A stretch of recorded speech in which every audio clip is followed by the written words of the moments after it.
Welcome to the Umbra Vortex, where whispers begin and screams never end. Beyond this point, only madness awaits. This isn't a place for comfort, only for truth. Not the kind found in books or muttered in confession, but a raw, unfiltered reality, cloaked in shadow, stitched with dread, and pulsing just beneath the skin of sanity. I'm Edward J. Hallow, and I'll be the last voice you hear before the silence consumes you.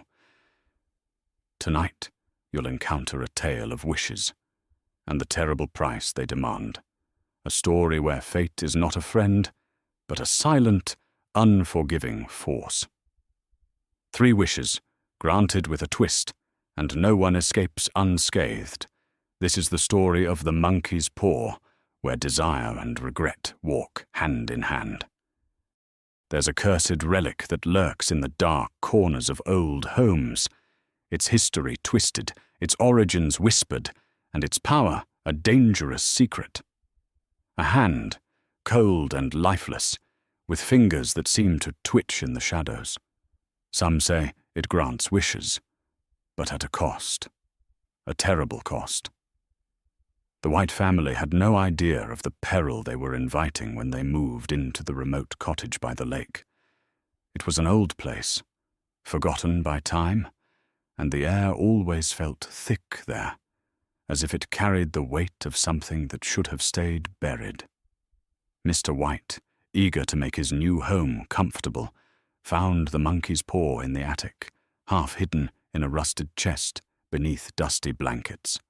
It was grotesque, a withered hand, dark and shriveled, its fingers contorted as if frozen in a final, agonized grasp. The cursed thing was warm to the touch. A chill skittered down his spine, but the old man, ever curious, shrugged off the unsettling sensation. His thoughts turned to the mysterious letter he had read from the previous tenant. It spoke of strange happenings, of wishes granted. But at what cost? The warnings, scratched hurriedly into the page, seemed like nothing more than superstition to his rational mind. "Be careful what you wish for," it had said. "The hand offers power, but it demands sacrifice." That night, after a hearty supper and a couple of brandies, he sat before the fire, his eyes drifting to the monkey's paw on the table. It seemed to shimmer in the firelight, as if it held some kind of life within it, some cursed vitality. "What's the harm?" he chuckled to himself. "One wish. What's one wish to see if the stories are true?" He grasped the paw. The moment his fingers wrapped around it, the air seemed to freeze. The warmth in the room vanished. It felt like time itself had come to a grinding halt, leaving only the ominous presence of the paw. "Be careful what you wish for," the voice whispered from somewhere behind him. Too low to be a person. Ignoring it, he made his wish. One simple, selfish wish. He wanted money, enough to make his life comfortable, to erase the constant strain. As he uttered the words, the paw jerked in his hand, twitching as though alive. But it settled quickly. The air returned to normal, and the warmth crept back into the room. He sat there, staring at the paw, wondering if anything had really happened. The next morning, a knock echoed through the house. The local constable stood there, his expression grim. "There's been an accident," he said. "A tragedy at the factory down by the river. It's your son. He was caught in the machinery." Mr. White's heart hammered in his chest. He staggered backward, his mind spinning, trying to make sense of the words. But the constable's next words made it clear. They're offering compensation for the family's loss, a large sum. More than you could ever have dreamed. The money. The very thing he'd wished for. But it came at a cost. The life of his son. Desperation twisted in Mr. White's gut. He wanted to undo it. He wanted to take back the wish. But it was too late. His son was gone, and the money.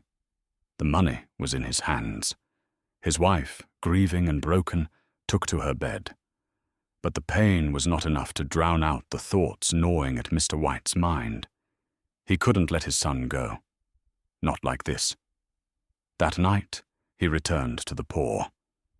The fingers were still frozen in their grotesque, desperate grasp, as if they could feel his torment.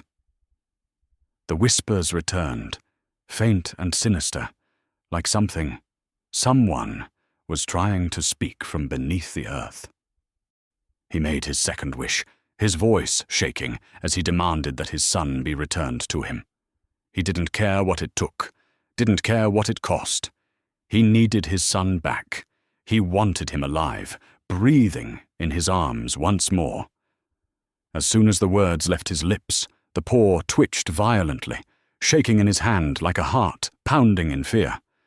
The room darkened, and the air became thick, heavy, suffocating.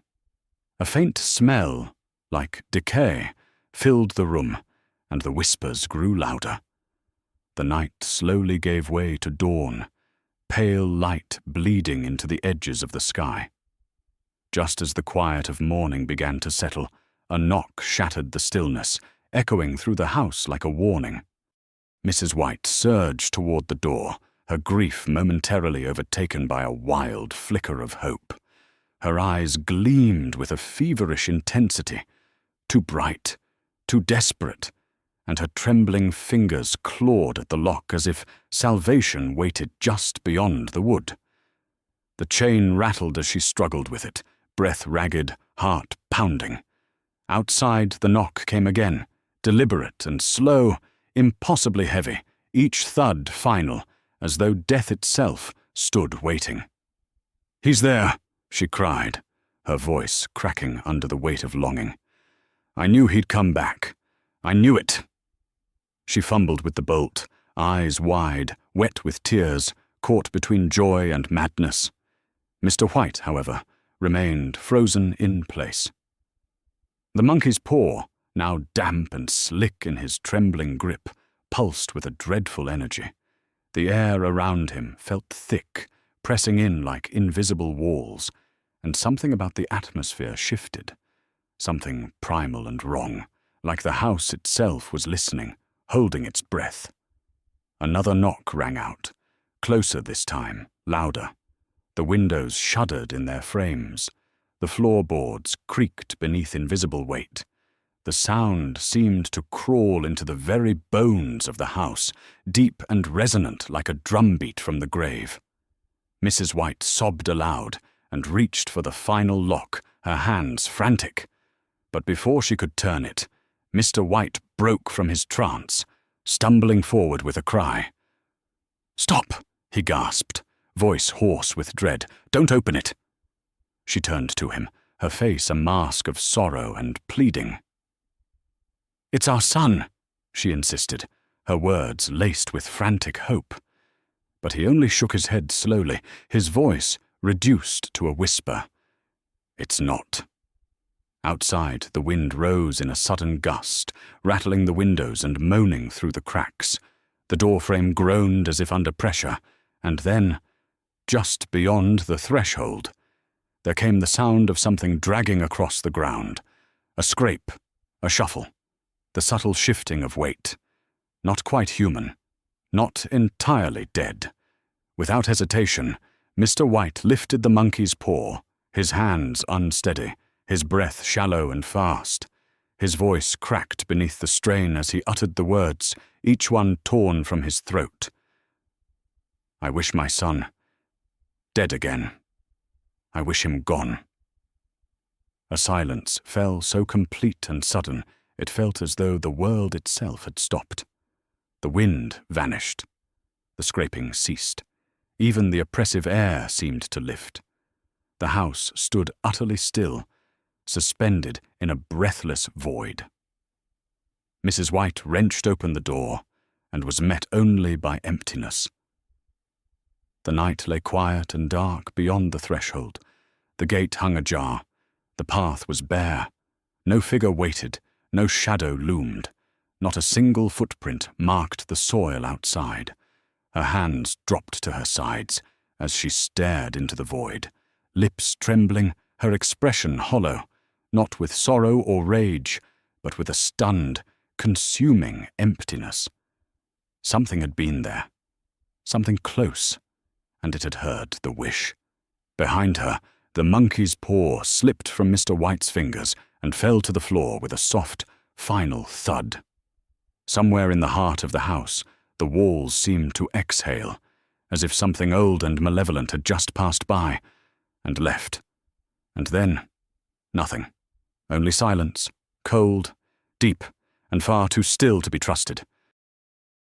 Wishes were made, and fate as always answered, but never kindly. Desire was fed, but regret came ravenous. In the end, the price was clear, and the debt was paid in full.